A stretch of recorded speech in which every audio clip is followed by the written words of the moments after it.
መጽሐፉ ስለ ፈዋሽ እጽዋቶች የሚናገር መጽሐፍ ነበር።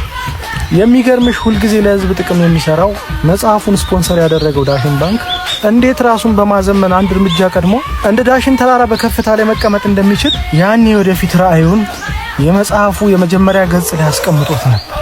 እኔም ከስፖንሰር አድራጊው ዳሽን ባንክ አንድ እርምጃ መቅደምን ከመጽሐፉ ደግሞ የእጽዋቶችን ፈዋሽነት ተማርኩ።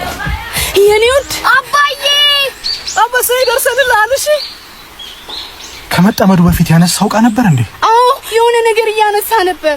አይዟችሁ፣ እንደዛ ከሆነ ይሄ ወጣቶች ወጥመድ ነው ማለት። በእኛ ጎሳ የሰው ንብረት ማንሳት ነውር ስለሆነ የወደቀ ቃ ሲኖር ባለቤቱ እስኪመጣ ወጣቶች በወጥመድ ይጠላሉ። ያንን ቃ ተሳስቶ ሊያነሳ የሚሞክር ሰው ወጥመድ ውስጥ ይወድቃል። ያነሳው ባለቤቱ ቢሆንስ? ወጣቶች ከእርሻ ሲመለሱ የእሱ መሆኑን አረጋግጠው ይሰጡታል። እና ይስጡታ፣ እኔን አውርዱኝ።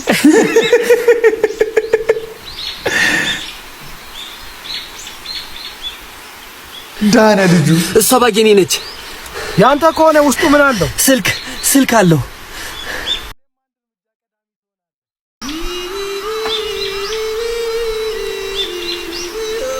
ተሰናባበቱ። አይቷል ልጃቸውን ሬስኪ ያደረገላቸው።